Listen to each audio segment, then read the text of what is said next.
SBI coaching centre में आप लोगों का स्वागत है। और मैं टिंकू कुमार शर्मा आप लोगों के लिए क्लास 10 का एक फिजिक्स का छोटा सा टॉपिक लेकर आए हैं। और टॉपिक है क्या, गोलीय दर्पण में प्रतिबिंब बनने का नियम। ठीक है, तो अगर गोलीय दर्पण के सामने रखे हुए किसी भी कंडीशन में वस्तु का प्रतिबिंब का किरण आरेख अगर हमें खींचना है, तो प्रतिबिंब का किरण आरेख खींचने के लिए हमें 4 नियम याद रखने पड़ेंगे। और वो 4 नियम क्या है, वो है, सबसे पहले हम लोग देखें टॉपिक अपना कि टॉपिक क्या है, गोलीय दर्पण में प्रतिबिंब बनने का नियम। ठीक है, क्या है, गोलीय दर्पण में प्रतिबिंब बनने का नियम। ठीक है, इसमें सबसे पहला नियम क्या आता है, जब किरण प्रधान अक्ष के समांतर आपतित हो। ठीक है, दूसरा नियम क्या आएगा, जब किरण वक्रता केंद्र पर आपतित हो। तीसरा नियम क्या होगा, जब किरण फोकस पर आपतित हो। ठीक है, और चौथा नियम क्या होगा, जब किरण ध्रुव पर आपतित हो। देखिए, इन सारे शर्तों को अगर अच्छे से हम कंप्लीट कर लें, ठीक है, तो किसी भी कंडीशन में दर्पण के सामने अगर वस्तु को हम रखें तो उसका किरण आरेख बड़े आसान से खींच सकते हैं। ठीक है, तो बारी बारी से हम इस चारों शर्तों को अच्छे से समझ लेंगे।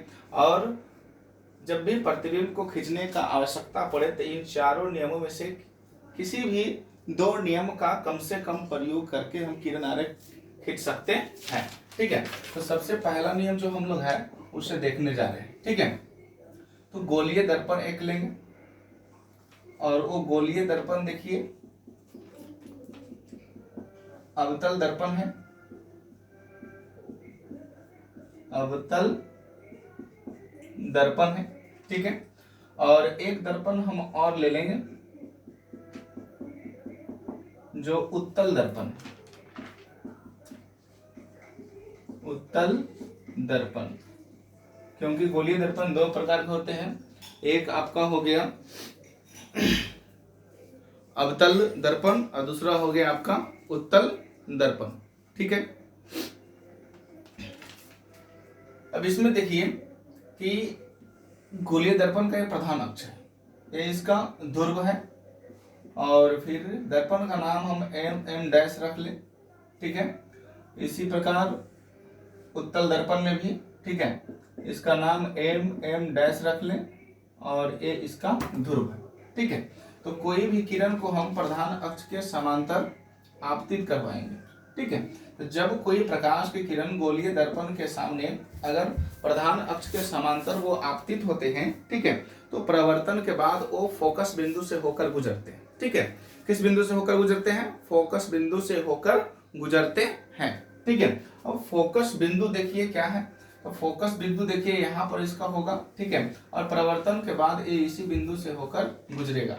ठीक है, ये इसका पहला नियम हुआ, पहला नियम हम लोग कंप्लीट किए। उसी तरह से इस दर्पण में हम लोग देखेंगे उत्तल दर्पण में। ठीक है, तो उत्तल दर्पण में क्या होता है कि यह किरण जो है ऊपर की दिशा में देखिए फैल जाएगा। ठीक है, यानी कि प्रधान अक्ष को कहीं पर यह काट नहीं पाया। ठीक है, जब प्रधान अक्ष को कहीं पर काट नहीं पाता तो हम लोग इसको आगे की ओर इस तरह से बढ़ाएंगे जो कि फोकस बिंदु पर मिलता हुआ प्रतीत होता है। ठीक है, आगे बढ़ेंगे तो इसका वक्रता केंद्र मिल जाएगा। इसी तरह से इसमें भी हम लोग इस तरफ बढ़ेंगे तो वक्रता केंद्र मिल जाएगा। ठीक है, तो ये हो गया आपका पहला, जब कोई प्रकाश की किरण जो है प्रधान अक्ष के समांतर आपतित होती है तो परावर्तन के बाद जो है वो किस बिंदु से होकर गुजरती है, तो फोकस बिंदु से होकर गुजरती है। ठीक है, चलिए पहला हम लोग कर लिए। अब दूसरा हम लोग देखेंगे। दूसरा क्या है, दूसरा है जब किरण वक्रता केंद्र पर आपतित हो। ठीक है, तो इसी के जैसा हम गोलीय दर्पण बनाएंगे।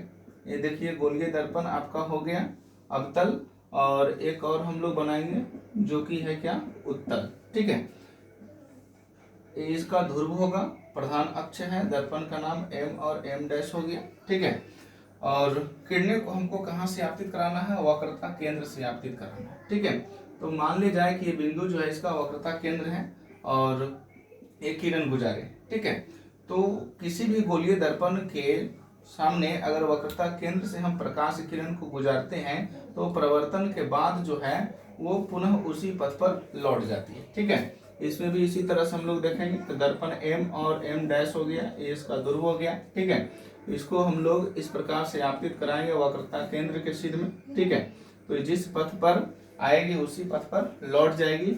यदि हम इसको आगे की ओर बढ़ाते हैं तो यह वक्रता केंद्र पर मिलता हुआ प्रतीत होगा। ठीक है, अर्थात इस स्थिति में प्रकाश की किरण जो है वो प्रवर्तन के बाद उसी पथ पर लौट जाती है। ठीक है, तो इसमें हम लोग लिख दें क्या, उसी पथ पर लौट जाती है। ठीक है, चलिए अब तीसरा नियम हम लोग देखें। तीसरा नियम क्या है? तीसरा नियम है जब किरण फोकस पर आपतित हो।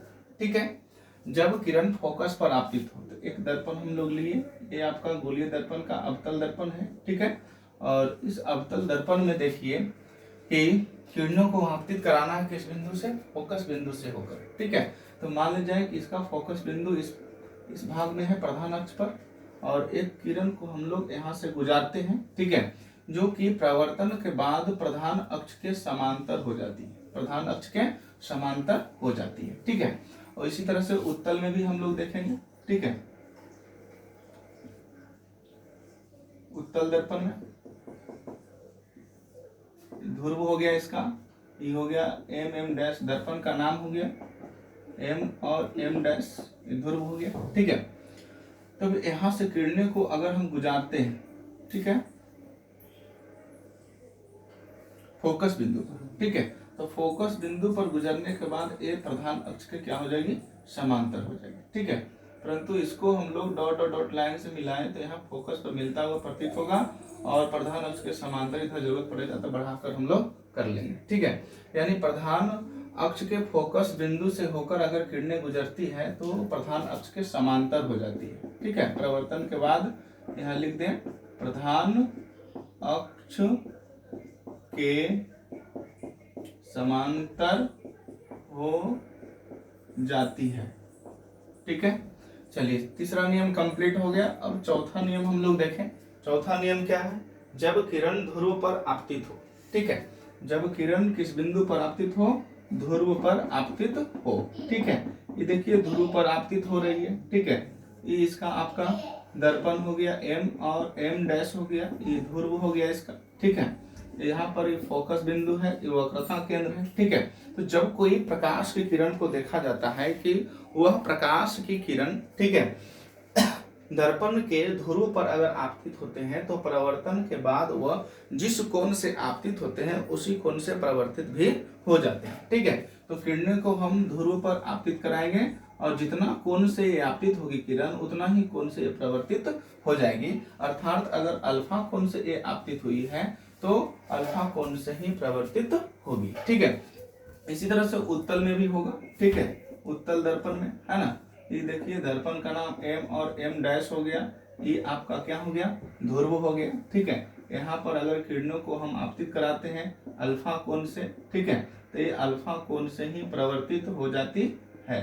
ठीक है, जरूरत हमें पड़ेगा तो इसमें हम लोग पीछे की ओर ऐसे हम लोग बढ़ा सकते हैं, इस तरफ भी झुकाव मुख्य अक्ष के साथ इसका वही होगा। ठीक है, तो ये हम लोग देखें पूर्ण रूप से गोलीय दर्पण में प्रतिबिंब बनने का नियम। ठीक है, और गोलीय दर्पण में प्रतिबिंब बनने के कितने नियम हैं? तो वो 4 नियम हैं। ठीक है, और चारों नियम जो है, ठीक है, वो इस प्रकार से कुछ है। ठीक है, जब किरण, पहली नियम क्या है? जब किरण प्रधान अक्ष के समांतर हो, तो प्रधान अक्ष के समांतर आपतित होने वाली प्रकाश की किरण जो है वो प्रवर्तन के बाद प्रधान अक्ष पर फोकस बिंदु से होकर गुजरती है।